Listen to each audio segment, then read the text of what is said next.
ਧੰਨ ਵਾਹਿਗੁਰੂ ਸਾਹਿਬ ਜੀ। ਜੈਤ ਸਰੀ ਮਹਲਾ ਨੌਵਾਂ।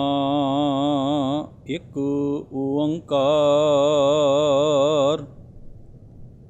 ਸਤਿ ਗੁਰ ਪ੍ਰਸਾਦ।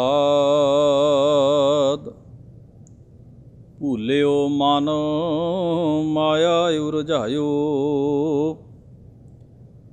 ਜੋ ਜੋ ਕਰਮ ਕੀਓ ਲਾਲਚ ਲੱਗ। ਤੇਹੇ ਤੇਹੇ ਆਪ ਬੰਧਾਇਓ। ਭੂਲਿਓ ਮਨ ਮਾਇਆ ਉਰਝਾਇਓ, ਜੋ ਜੋ ਕਰਮ ਕੀਓ ਲਾਲਚ ਲੱਗ। ਤੇਹੇ ਤੇਹੇ ਆਪ ਬੰਧਾਇਓ। ਰਹਾਉ ਸਮਝ ਨਾ ਪਰੀ ਬਿਖੈ ਰਸ ਰਚਿਓ, ਜਸ ਹਰਿ ਕੋ ਬਿਸਰਾਇਓ। ਸੰਗ ਸੁਆਮੀ ਸੋ ਜਾਣਿਓ ਨਾਹਿਨ, ਬਨ ਖੋਜਨ ਕੋ ਧਾਇਓ। ਰਤਨ ਨਾ ਰਾਮ ਘਟ ਹੀ ਕੇ ਭੀਤਰ, ਤਾਕੋ ਗਿਆਨ ਨ ਪਾਇਓ। ਜਨ ਨਾਨਕ ਭਗਵੰਤ ਭਜਨ ਬਿਨ, ਬਿਰਥਾ ਜਨਮ ਗਵਾਇਓ। ਰਤਨ ਰਾਮ ਘਟ ਹੀ ਕੇ ਭੀਤਰ, ਤਾਕੋ ਗਿਆਨ ਨ ਪਾਇਓ। ਜਨ ਨਾਨਕ ਭਗਵੰਤ ਭਜਨ ਬਿਨ, ਬਿਰਥਾ ਜਨਮ ਗਵਾਇਓ। ਵਾਹਿਗੁਰੂ ਜੀ ਕਾ ਖਾਲਸਾ, ਵਾਹਿਗੁਰੂ ਜੀ ਕੀ ਫਤਿਹ। ਪਰਮ ਸਤਿਕਾਰਯੋਗ ਗੁਰੂ ਗ੍ਰੰਥ ਸਾਹਿਬ ਮਹਾਰਾਜ ਜੀ ਦੇ ਪਾਵਨ ਦਰਬਾਰ ਦੀਆਂ ਹਾਜ਼ਰੀਆਂ ਭਰ ਰਹੇ ਗੁਰੂ ਸਵਾਰੇ ਸਤ ਸੰਗੀ ਜਨੋ, ਸਤਿਗੁਰੂ ਦੀ ਮੁਬਾਰਕ ਬਾਣੀ ਨਾਲ ਸਾਂਝ ਬਣਾਉਣ ਦਾ ਇਹ ਯਤਨ, ਇਹ ਉਦਮ ਸਤਿਗੁਰੂ ਸੱਚੇ ਪਾਤਸ਼ਾਹ ਜੀ ਦੀ ਬਖਸ਼ਿਸ਼ ਨਾਲ ਆਪਾਂ ਸਭਨਾਂ ਨੂੰ ਪ੍ਰਾਪਤ ਹੋਇਆ ਹੈ। ਧੰਨ ਗੁਰੂ ਤੇਗ ਬਹਾਦਰ ਮਹਾਰਾਜ ਜੀ ਦਾ ਉਚਾਰਨ ਕੀਤਾ ਹੋਇਆ ਪਾਵਨ ਸ਼ਬਦ, ਜੋ ਕਿ ਗੁਰੂ ਗ੍ਰੰਥ ਸਾਹਿਬ ਮਹਾਰਾਜ ਦੇ ਅੰਕ ਨੰਬਰ 702 ਅਤੇ 3 ਉੱਤੇ ਸੁਭਾਇਮਾਨ ਹੈ। ਆਪ ਜੀ ਨੇ ਪਾਠ ਦੇ ਰੂਪ ਵਿੱਚ ਇਹ ਸ਼ਬਦ ਸਰਵਣ ਕੀਤਾ ਹੈ। ਜੈਤ ਸ੍ਰੀ ਰਾਗ ਦੇ ਵਿੱਚ ਸਤਿਗੁਰੂ ਗੁਰੂ ਤੇਗ ਬਹਾਦਰ ਮਹਾਰਾਜ ਜੀ ਦੇ ਕੁੱਲ 3 ਸ਼ਬਦ ਦਰਜ ਹਨ, ਜਿਸ ਵਿੱਚੋਂ ਆਪ ਜੀ ਨੇ ਇਹ ਪਹਿਲਾ ਪਾਠ ਸੁਣਿਆ ਹੈ, ਪਹਿਲੇ ਸ਼ਬਦ ਦਾ ਪਾਠ ਸਰਵਣ ਕੀਤਾ ਹੈ। ਇਹ ਸ਼ਬਦ ਦੀ ਆਰੰਭਤਾ ਸੰਖੇਪ ਮੰਗਲਾਚਰਨ ਤੋਂ ਹੁੰਦੀ ਹੈ। ਇੱਕ ਓੰਕਾਰ ਸਤ ਗੁਰ ਪ੍ਰਸਾਦ। ਇੱਕ ਹਿੰਦਸਾ ਲਖਾਇਕ ਹੈ ਇੱਕ ਬੱਝਵੀਂ ਸੱਤਾ ਦਾ, ਜਿਹੜੀ ਸੰਸਾਰ ਨੂੰ ਸਿਰਜਦੀ ਹੈ, ਚਲਾਉਂਦੀ ਹੈ, ਨਾਸ਼ ਕਰਦੀ ਹੈ, ਜੋ ਸਾਰੇ ਹੀ ਆਕਾਰ ਦਾ ਮੂਲ ਹੈ। ਉਹ ਸੱਤਾ ਜੋ ਸਭਨਾਂ ਦੇ ਵਿੱਚ ਵਿਆਪਕ ਹੈ, ਓਤ ਪੋਤ ਹੈ, ਆਪਣੀ ਰਚਨਾ ਦੇ ਵਿੱਚ ਰਚ ਕੇ ਸਮੁੱਚੀ ਕਾਰਜ ਵਿਧੀ ਨੂੰ ਚਲਾਉਣ ਵਾਲੀ ਹੈ। ਸਤ ਤੋਂ ਭਾਵ ਹੈ ਸਦੀਵ ਕਾਲ ਰਹਿਣ ਵਾਲੀ, ਸਦਾ ਕਾਇਮ ਰਹਿਣ ਵਾਲੀ। ਗੁਰੂ ਦੀ ਮਿਹਰ ਦੇ ਨਾਲ, ਸੱਚੇ ਸਤਿਗੁਰੂ ਦੀ ਕਿਰਪਾ ਦੇ ਨਾਲ, ਉਸ ਅਕਾਲ ਪੁਰਖ ਪਰਮੇਸ਼ਰ ਦੀ ਸੋਝੀ ਜੀਵਨ ਉਸ ਦੇ ਵਿਵੇਕ ਗਿਆਨ ਦੁਆਰਾ ਹੁੰਦੀ ਹੈ।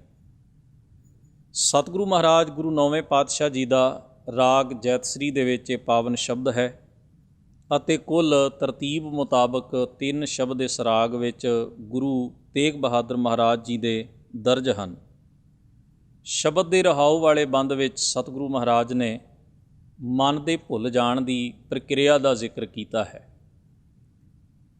ਮਨ ਦੇ ਉਲਝ ਜਾਣ ਦੀ ਗੱਲ ਕੀਤੀ ਹੈ। ਉਲਝਣਾ ਕਿਸ ਨੂੰ ਆਖਦੇ ਹਨ?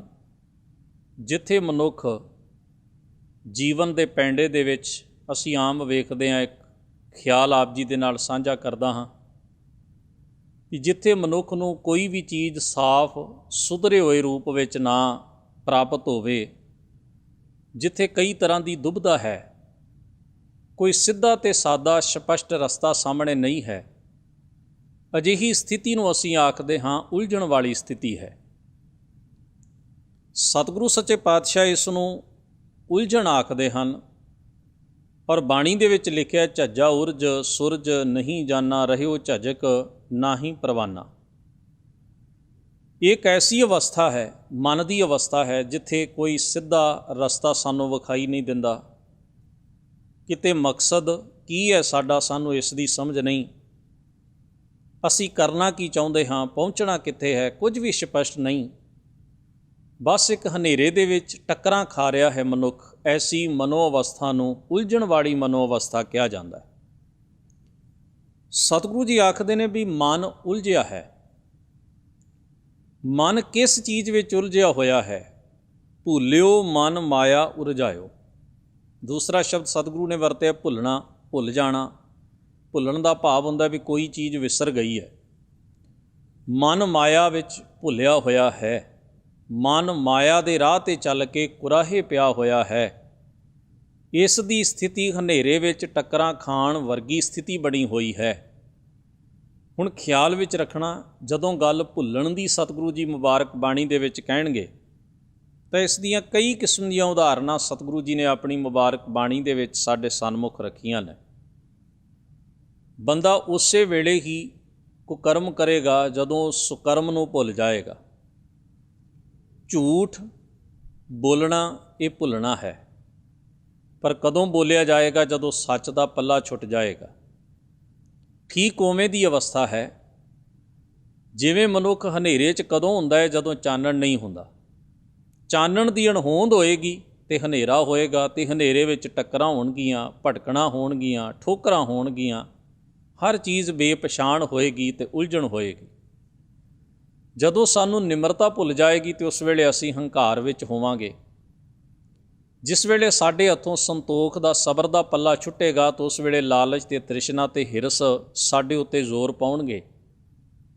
ਜਿਸ ਵੇਲੇ ਅਸੀਂ ਸਹਿਜ ਦਾ, ਧੀਰਜ ਦਾ ਪੱਲਾ ਛੱਡਾਂਗੇ, ਕਾਹਲ, ਖਿਝ ਤੇ ਕ੍ਰੋਧ ਸਾਡੇ ਜੀਵਨ ਵਿੱਚ ਆ ਕੇ ਥਾਂ ਬਣਾ ਲੈਣਗੇ। ਇਉਂ ਕਹਿ ਲਓ ਵੀ ਜਿਉਂ ਹੀ ਅਸੀਂ ਚਾਨਣ ਵੱਲ ਪਿੱਠ ਕਰਾਂਗੇ, ਅਸੀਂ ਹਨੇਰੇ ਵਿੱਚ ਟੱਕਰਾਂ ਖਾ ਰਹੇ ਹੋਵਾਂਗੇ, ਹਨੇਰੇ ਵਿੱਚ ਇੱਧਰ ਉੱਧਰ ਭਟਕ ਰਹੇ ਹੋਵਾਂਗੇ। ਹਰ ਚੀਜ਼ ਸਾਡੇ ਲਈ ਪਾਪ ਕੀ ਹੈ, ਪੁੰਨ ਕੀ ਹੈ, ਧਰਮ ਕੀ ਹੈ, ਧਰਮ ਕੀ ਹੈ, ਚੰਗਾ ਕੀ ਹੈ, ਬੁਰਾ ਕੀ ਹੈ, ਹਰ ਚੀਜ਼ ਬੇਪਛਾਣ ਤੇ ਬੇਸਮਝੀ ਦੇ ਵਿੱਚ ਹੋ ਰਹੀ ਹੋਵੇਗੀ। ਇਸੇ ਨੂੰ ਹੀ ਭੁੱਲਣਾ ਕਿਹਾ ਹੈ। ਵੈਸੇ ਤੇ ਗੁਰੂ ਮਹਾਰਾਜ ਨੇ ਮੁਬਾਰਕ ਬਾਣੀ 'ਚ ਇਹ ਵੀ ਅੰਕਿਤ ਕੀਤਾ ਹੈ ਵੀ ਐਸੇ ਭੁੱਲੇ ਹੋਏ ਨੂੰ, ਜਿਹੜਾ ਅਗਿਆਨਤਾ ਦੇ ਹਨੇਰੇ ਵਿੱਚ ਗਰਕਿਆ ਹੋਇਆ ਜੀਵਨ ਹੈ, ਜਿਸ ਦੇ ਹੱਥੋਂ ਸਬਰ ਦਾ, ਸੰਤੋਖ ਦਾ, ਸਿਦਕ ਦਾ, ਨਿਮਰਤਾ ਦਾ, ਸਹਿਜ ਦਾ, ਟਿਕਾਊ ਦਾ, ਧੀਰਜ ਦਾ ਪੱਲਾ ਛੁੱਟਿਆ ਹੋਇਆ ਹੈ, ਜਿਸ ਮਨੁੱਖ ਨੂੰ ਕਿਸੇ ਪ੍ਰਕਾਰ ਦੀ ਵੀ ਸੋਝੀ ਨਹੀਂ, ਨਾ ਔਗਣਾਂ ਦੇ ਮਾੜੇ ਪ੍ਰਭਾਵ ਦੀ, ਨਾ ਗੁਣਾਂ ਦੇ ਕਦਰ, ਨਾ ਕੀਮਤ। ਐਸੇ ਮਨੁੱਖ ਦੀ ਦਸ਼ਾ, ਅਜਿਹੇ ਮਨੁੱਖ ਦੇ ਜੀਵਨ ਉੱਤੇ, ਇਸ ਦਸ਼ਾ ਉੱਤੇ ਕੌਣ ਤਰਸ ਕਰਨ ਯੋਗ ਹੈ? ਕੌਣ ਹੈ ਜਿਹੜਾ ਇਹੋ ਜਿਹੇ ਮਨੁੱਖ 'ਤੇ ਤਰਸ ਕਰੇ? ਤਾਂ ਗੁਰੂ ਸਾਹਿਬ ਨੇ ਬਾਣੀ ਦੇ ਵਿੱਚ ਫਰਮਾਇਆ ਹੈ, ਭੂਲੇ ਮਾਰਗ ਜਿਨ੍ਹੇ ਬਤਾਇਆ, ਐਸਾ ਗੁਰ ਵਡਭਾਗੀ ਪਾਇਆ, ਸਿਮਰ ਮਨਾ ਰਾਮ ਨਾਮ ਚਿਤਾਰੇ, ਬਸ ਰਹੇ ਹਿਰਦੈ ਗੁਰ ਚਰਨ ਪਿਆਰੇ। ਐਸੇ ਭੁੱਲੇ ਹੋਏ ਮਨੁੱਖ ਨੂੰ ਰਸਤਾ ਵਿਖਾਉਣ ਵਾਲਾ ਇੱਕੋ ਹੀ ਹੈ, ਉਹ ਸਤਿਗੁਰੂ ਦਾ ਸੱਚਾ ਗਿਆਨ ਹੈ। ਖਿਆਲ ਵਿੱਚ ਰੱਖਣਾ, ਕੋਈ ਮਨੁੱਖ ਗਲਤੀ ਦਰ ਗਲਤੀ ਕਰਦਾ ਹੈ ਤਾਂ ਕੋਈ ਵੀ ਵੇਖਣ ਵਾਲਾ, ਸੁਣਨ ਵਾਲਾ, ਜਾਂ ਅਸੀਂ ਕਿਸੇ ਨੂੰ ਦੱਸ ਵੀ ਦਈਏ ਵੀ ਇਹ ਮਨੁੱਖ ਚੰਗਾ ਨਹੀਂ, ਤੇ ਉਹਦੇ ਮਨ ਵਿੱਚ ਉਹਦੇ ਪ੍ਰਤੀ ਸੁਭਾਵਕ ਸੁਣ ਕੇ ਹੀ ਨਫ਼ਰਤ ਪੈਦਾ ਹੋ ਜਾਏਗੀ ਤੇ ਇੱਕ ਦੂਰੀ ਬਣ ਜਾਏਗੀ। ਸਤਿਗੁਰੂ ਦਇਆ ਦਾ ਸੋਮਾ ਹੈ, ਤਰਸ ਦਾ ਘਰ। ਇਹੀ ਉਸ ਦਾ ਵੱਡਪਣ ਹੈ ਕਿ ਉਹ ਸਾਡੇ ਔਗਣਾਂ ਨੂੰ ਦੂਰ ਕਰਨ ਦਾ ਯਤਨ ਕਰਦਾ ਹੈ। ਔਗਣਾਂ ਕਾਰਨ ਸਾਨੂੰ ਨਫ਼ਰਤ ਨਹੀਂ ਕਰਦਾ, ਔਗਣਾਂ ਕਾਰਨ ਸਾਨੂੰ ਧੱਕਾ ਨਹੀਂ ਦਿੰਦਾ, ਬਲਕਿ ਉਹ ਯਤਨ ਵਿੱਚ ਲੱਗ ਜਾਂਦਾ ਹੈ ਕਿ ਸਾਡੇ ਔਗਣਾਂ ਨੂੰ ਸਾਡੇ ਜੀਵਨ ਵਿੱਚੋਂ ਕੱਢ ਕੇ ਸਾਨੂੰ ਕਿਸੇ ਤਰੀਕੇ ਨਾਲ ਗੁਣਾਂ ਵਾਲਾ ਜੀਵਨ ਪ੍ਰਦਾਨ ਕਰ ਦੇਵੇ। ਗੁਰੂ ਦੀ ਮਹਿਮਾ ਤੇ ਗੁਰੂ ਦੀ ਵਡਿਆਈ ਇਸੇ ਗੱਲ ਉੱਤੇ ਟਿਕੀ ਹੋਈ ਹੈ। ਸਤਿਗੁਰੂ ਜੀ ਫਰਮਾਉਂਦੇ ਨੇ, ਭੁੱਲਿਓ ਮਨ ਮਾਇਆ ਉਰਝਾਇਓ। ਤੇ ਅੱਗੇ ਬਚਨ ਕੀਤਾ ਹੈ, ਜੋ ਜੋ ਕਰਮ ਕੀਏ ਲਾਲਚ ਲੱਗ ਤੇ ਆਪ ਬੰਧਾਇਓ। ਹੁਣ ਸਤਿਗੁਰੂ ਜੀ ਇੱਥੇ ਮਨ ਦੇ ਭੁੱਲ ਜਾਣ ਤੇ ਮਨ ਦੇ ਮਾਇਆ 'ਚ ਉਲਝ ਜਾਣ ਦੀ ਇੱਕ ਵਿਆਖਿਆ ਕਰਦੇ ਨੇ, ਐਕਸਪਲੇਨੇਸ਼ਨ ਦੇ ਰਹੇ ਨੇ। ਉਹ ਕੈਸੀ ਵਿਆਖਿਆ? ਸਤਿਗੁਰੂ ਕਹਿੰਦੇ ਨੇ, ਜਿਹੜੇ ਵੀ ਕਰਮ ਅਸੀਂ ਲਾਲਚ ਵਿੱਚ ਲੱਗ ਕੇ ਕਰਦੇ ਹਾਂ, ਲੋਭ ਵਿੱਚ ਕਰਦੇ ਹਾਂ, ਐਸਾ ਨਹੀਂ ਕਿ ਲੋਭ ਵਿੱਚ ਜਿਹੜਾ ਕਰਮ ਅਸੀਂ ਇੱਕ ਵਾਰ ਕਰ ਲਿਆ, 2 ਵਾਰ ਕਰ ਲਿਆ, 3 ਵਾਰ ਕਰ ਲਿਆ, ਫਿਰ ਉਹ ਕਰਮ ਸਾਡਾ ਛੁੱਟ ਗਿਆ। ਨਹੀਂ, ਉਸ ਕਰਮ ਦੀ ਦਲਦਲ ਵਿੱਚ ਅਸੀਂ ਲਗਾਤਾਰ ਧੱਸਦੇ ਜਾਂਦੇ ਹਾਂ। ਜਿਵੇਂ ਇੱਕ ਉਦਾਹਰਣ ਦਿੰਦਾ ਹਾਂ, ਪਹਿਲੀ ਵਾਰ ਇੱਕ ਮਨੁੱਖ ਨੇ, ਇੱਕ ਬੱਚੇ ਨੇ ਕਿਸੇ ਮਹਿਫਿਲ ਵਿੱਚ ਬੈਠ ਕੇ ਆਪਣੇ ਮਿੱਤਰਾਂ ਨਾਲ, ਆਪਣੇ ਦੋਸਤਾਂ ਨਾਲ, ਉਹ ਕਿਸੇ ਪ੍ਰੋਗਰਾਮ 'ਤੇ ਜਾਂਦਾ ਹੈ, ਕਿਸੇ ਵਿਆਹ ਸ਼ਾਦੀ 'ਤੇ ਜਾਂ ਕਿਸੇ ਪਾਰਟੀ 'ਤੇ ਜਾਂਦਾ ਹੈ। ਉਹ ਦੋਸਤ ਮਿੱਤਰ ਜਿਹੜੇ ਹਨ ਉਹ ਨਸ਼ਾ ਕਰਦੇ ਨੇ। ਉਹਨਾਂ ਨੇ ਆਪਣੇ ਉਸ ਨਵੇਂ ਆਏ ਮਿੱਤਰ ਨੂੰ ਵੀ ਆਖਿਆ ਵੀ ਤੂੰ ਵੀ ਇਹਦਾ ਸਵਾਦ ਤੇ ਵੇਖ ਘੱਟੋ ਘੱਟ ਕਿਹੋ ਜਿਹਾ, ਤੂੰ ਸਾਡੇ 'ਚ ਬੈਠਾ ਹੈ, ਤੂੰ ਵੱਖਰਾ ਬੈਠੇਗਾ ਸਾਨੂੰ ਚੰਗਾ ਨਹੀਂ ਲੱਗੇਗਾ, ਤੂੰ ਵੀ ਸਾਡੇ ਨਾਲ ਕੰਪਨੀ ਕਰ, ਤੂੰ ਵੀ ਸਾਡੇ ਨਾਲ, ਤੇਰਾ ਸਾਡਾ ਤਾਲਮੇਲ ਬਣ ਜਾਏਗਾ, ਮਹਿਫਿਲ ਚੰਗੀ ਲੱਗੇਗੀ। ਉਸ ਨੇ ਨਾ ਨੁਕਰ ਕੀਤੀ, ਉਹਨੇ ਕਿਹਾ ਨਹੀਂ ਮੈਂ ਪੀਂਦਾ ਨਹੀਂ, ਮੈਂ ਕਦੇ ਪੀਤੀ ਨਹੀਂ, ਚੰਗਾ ਨਹੀਂ ਲੱਗਦਾ, ਮੈਂ ਨਹੀਂ ਚਾਹੁੰਦਾ ਇਹ ਬਿਮਾਰੀ ਮੈਨੂੰ ਲੱਗੇ, ਮੇਰਾ ਪਰਿਵਾਰ ਚੰਗਾ ਨਹੀਂ ਮੰਨਦਾ ਇਸ ਗੱਲ ਨੂੰ, ਵਗੈਰਾ ਵਗੈਰਾ। ਉਹਨੇ ਆਪਣੇ ਹੱਕ ਵਿੱਚ ਚੰਗੀਆਂ ਦਲੀਲਾਂ ਦਿੱਤੀਆਂ। ਪਰ ਮਿੱਤਰਾਂ ਦੀ ਮਹਿਫਿਲ ਸੀ ਤੇ ਬਹੁਤ ਜ਼ਿਆਦਾ ਜ਼ੋਰ ਪੈ ਗਿਆ। ਉਹਨਾਂ ਕਿਹਾ ਸਵਾਦ ਤੇ ਵੇਖ, ਅਸੀਂ ਤੈਨੂੰ ਕੋਈ ਨਸ਼ੇੜੀ ਬਣਾਉਣ ਵਾਸਤੇ ਨਹੀਂ ਕਹਿ ਰਹੇ, ਕੰਪਨੀ ਕਰਨ ਵਾਸਤੇ ਕਹਿ ਰਹੇ। ਉਹਨਾਂ ਦੇ ਆਖੇ ਲੱਗ ਕੇ ਉਹਨੇ ਪਹਿਲੀ ਵਾਰ ਸਵਾਦ ਵੇਖਿਆ। ਦੂਜੇ ਮਿੱਤਰ ਨੇ ਆਖਿਆ ਲੈ ਇੰਨੀ ਕੁ ਨਾਲ ਹੋਰ ਕੀ ਫਰਕ ਪੈਂਦਾ। ਇਹ ਉਸ ਦਾ ਪਹਿਲਾ ਦਿਨ ਸੀ।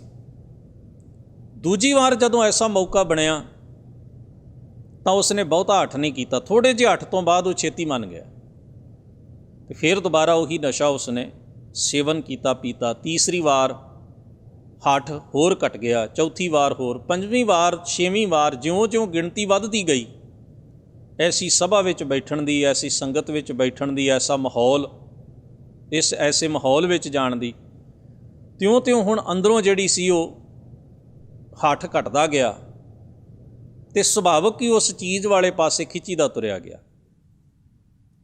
ਥੋੜ੍ਹਾ ਸਮਾਂ ਗੁਜ਼ਰਨ ਤੋਂ ਬਾਅਦ ਕੀ ਹੋਇਆ ਕਿ ਉਹ ਆਪਣੇ ਆਪ ਹੀ ਇਹੋ ਜਿਹੀਆਂ ਮਹਿਫਿਲਾਂ ਸਜਾਉਣ ਦੇ ਯੋਗ ਹੋ ਗਿਆ। ਉਹ ਆਪ ਬਹੁਤ ਜ਼ਿਆਦਾ ਨਸ਼ਾ ਕਰਦਾ ਹੈ, ਜ਼ਿਆਦਾ ਪੀਂਦਾ ਹੈ, ਨਸ਼ੇੜੀ ਹੋ ਗਿਆ ਹੈ, ਪੱਕਾ ਅਮਲੀ ਬਣ ਗਿਆ।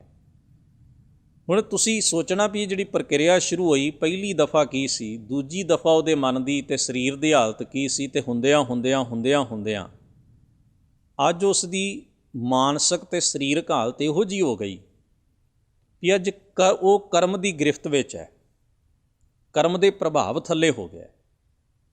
ਅੱਜ ਉਹ ਉਸ ਕਰਮ ਦਾ, ਉਸ ਆਦਤ ਦਾ ਗੁਲਾਮ ਬਣ ਗਿਆ। ਹੁਣ ਉਹ ਨਾ ਚਾਹੁੰਦੇ ਹੋਇਆਂ ਵੀ ਨਾ, ਹੁਣ ਉਹਨੂੰ ਕੋਈ ਚੰਗੇ ਬਚਨ ਸੁਣਾਉਂਦਾ ਹੈ। ਪਹਿਲਾ ਦਿਨ ਸੀ ਜਦੋਂ ਉਸ ਨੂੰ ਪ੍ਰੇਰਣਾ ਕੀਤੀ ਜਾ ਰਹੀ ਸੀ ਤਾਂ ਉਹ ਆਪ ਨਾ ਨੁਕਰ ਕਰਕੇ ਦਲੀਲਾਂ ਦੇ ਰਿਹਾ ਸੀ। ਅੱਜ ਦੁਨੀਆ ਦਲੀਲਾਂ ਦਿੰਦੀ ਹੈ ਵੀ ਇਹ ਕੰਮ ਸਹੀ ਨਹੀਂ, ਤੇਰਾ ਸਰੀਰ ਖਰਾਬ ਹੋ ਰਿਹਾ ਹੈ, ਤੇਰਾ ਘਰ ਪਰਿਵਾਰ ਖਰਾਬ ਹੋ ਰਿਹਾ ਹੈ, ਤੇਰੀ ਮਿਹਨਤ ਦੀ ਕਮਾਈ ਅਜਾਈ ਜਾ ਰਹੀ ਹੈ, ਤੇਰੀ ਆਦਤ ਵਿਗੜ ਗਈ ਹੈ। ਇਸ ਦੇ ਮਾੜੇ ਪ੍ਰਭਾਵ ਨੇ ਪਰਿਵਾਰ ਦੇ ਜੀਅ, ਰਿਸ਼ਤੇਦਾਰ, ਧੀਆਂ ਪੁੱਤਰ, ਪਤਨੀ, ਮਾਂ ਬਾਪ, ਭੈਣ ਭਰਾ, ਇੱਥੋਂ ਤੱਕ ਡਾਕਟਰ ਵੀ ਸਲਾਹ ਦਿੰਦਾ, ਸਮਾਜ ਦੇ ਲੋਕ ਵੀ। ਅੱਜ ਲੋਕਾਂ ਦੀਆਂ ਦਲੀਲਾਂ ਦਾ ਵੀ ਸੁਰਤ ਉੱਤੇ, ਮਨ ਉੱਤੇ ਕੋਈ ਅਸਰ ਨਹੀਂ ਹੁੰਦਾ। ਕਾਰਨ ਅੱਜ ਉਹ ਖੁਦ ਕਰਮ ਦਾ ਗੁਲਾਮ ਹੋ ਗਿਆ। ਅੱਜ ਕਰਮ ਨੇ ਉਸ ਦੀ ਸੁਰਤ ਦੇ ਉੱਤੇ ਇੰਨਾ ਗਹਿਰਾ ਜਾਲਾ ਪਾ ਲਿਆ, ਇੰਨੀ ਗਹਿਰੀ ਧੂੜ ਜਮਾ ਦਿੱਤੀ ਹੈ ਕਿ ਹੁਣ ਉਸ ਨੂੰ ਲੱਗਦਾ ਹੀ ਨਹੀਂ ਕਿ ਮੈਂ ਕੁਝ ਗਲਤ ਕਰ ਰਿਹਾ, ਮੈਂ ਕੁਝ ਭੈੜਾ ਕਰ ਰਿਹਾ। ਸਤਿਗੁਰੂ ਸੱਚੇ ਪਾਤਸ਼ਾਹ ਇਸੇ ਨੂੰ ਆਖਦੇ ਨੇ ਕਰਮ ਬੰਦ ਹੋਣਾ, ਭਾਵ ਕਰਮ ਦੀ ਗ੍ਰਿਫਤ ਵਿੱਚ, ਕਰਮ ਦੀ ਗੁਲਾਮੀ ਵਿੱਚ ਪੈ ਜਾਣਾ। ਸਤਿਗੁਰੂ ਧੰਨ ਗੁਰੂ ਤੇਗ ਬਹਾਦਰ ਮਹਾਰਾਜ ਫਰਮਾਉਂਦੇ ਨੇ, ਜੋ ਜੋ ਕਰਮ ਕੀਓ ਲਾਲਚ ਲੱਗ। ਇਸੇ ਤਰ੍ਹਾਂ ਮਨੁੱਖ ਕਿਸੇ ਵੀ ਰਾਹ ਤੁਰ ਪਏ, ਕ੍ਰੋਧ ਦੀ ਪ੍ਰੈਕਟਿਸ ਕਰ ਲੈ, ਕਾਮ ਦੀ ਕਰ ਲੈ, ਹੰਕਾਰ ਦੀ ਕਰ ਲੈ, ਈਰਖਾ ਦੀ ਕਰ ਲੈ, ਦਵੈਸ਼ ਦੀ ਕਰ ਲੈ, ਲਾਲਚ ਦੀ ਕਰ ਲੈ। ਜਿਹੜਾ ਵੀ ਮਨੁੱਖ ਕਰਮ ਕਰਦਾ ਹੈ, ਹੌਲੀ ਹੌਲੀ ਉਹਦਾ ਕਰੈਕਟਰ, ਉਹਦਾ ਜੀਵਨ, ਉਹਦਾ ਕਿਰਦਾਰ ਉਹੋ ਜਿਹਾ ਹੀ ਘੜਿਆ ਜਾਂਦਾ ਹੈ। ਅਤੇ ਜਿਉਂ-ਜਿਉਂ ਉਹ ਆਪਣੀ ਘਾੜਤ ਉਸ ਕਰਮ ਦੁਆਰਾ ਘਟਦਾ ਜਾਂਦਾ ਹੈ, ਉਹ ਕਰਮ ਰੂਪ ਹੋ ਜਾਂਦਾ ਹੈ। ਉਸ ਕਰਮ ਦੇ ਵਿੱਚ ਅਤੇ ਉਹਦੇ ਜੀਵਨ ਵਿੱਚ ਕੋਈ ਅੰਤਰ ਨਹੀਂ ਰਹਿ ਜਾਂਦਾ। ਉਹ ਕਰਮ ਉਹਦੀ ਪਛਾਣ ਬਣ ਜਾਂਦਾ, ਉਹਦੇ ਜੀਵਨ ਦਾ ਆਧਾਰ, ਉਹਦੇ ਕਿਰਦਾਰ ਦਾ ਬੇਸ ਬਣ ਜਾਂਦਾ। ਫਿਰ ਉਸ ਵਿੱਚੋਂ ਨਿਕਲਣਾ, ਉਸ ਵਿੱਚੋਂ ਬਾਹਰ ਆਉਣ ਵਾਸਤੇ ਵੀ ਉਦੋਂ ਕਿਤੇ ਜ਼ਿਆਦਾ ਜ਼ੋਰ ਲੱਗਦਾ ਜਿੰਨਾ ਸਮਾਂ ਉਸ ਨੂੰ ਉਸ ਕਰਮ ਦੀ ਗ੍ਰਿਫਤ ਵਿੱਚ, ਕਰਮ ਦੀ ਗੁਲਾਮੀ ਵਿੱਚ ਜਾਂਦਿਆਂ ਲੱਗਦਾ। ਹੁਣ ਸਾਹਿਬ ਸਤਿਗੁਰੂ ਮਹਾਰਾਜ ਇਸੇ ਨੂੰ ਕਹਿੰਦੇ ਨੇ, ਤੇਹ ਤੇਹ ਆਪ ਬੰਧਾਇਓ। ਇਵੇਂ ਤਿਉਂ ਤਿਉਂ ਆਪਣੇ ਆਪ ਨੂੰ ਉਹਦੇ ਵਿੱਚ ਬਣਾਉਂਦਾ ਜਾਂਦਾ ਹੈ। ਇਹਦੇ ਲਈ ਇੱਕ ਵਿਚਾਰਵਾਨ ਨੇ ਬੜੀ ਪਿਆਰੀ ਉਦਾਹਰਣ ਵੀ ਦਿੱਤੀ।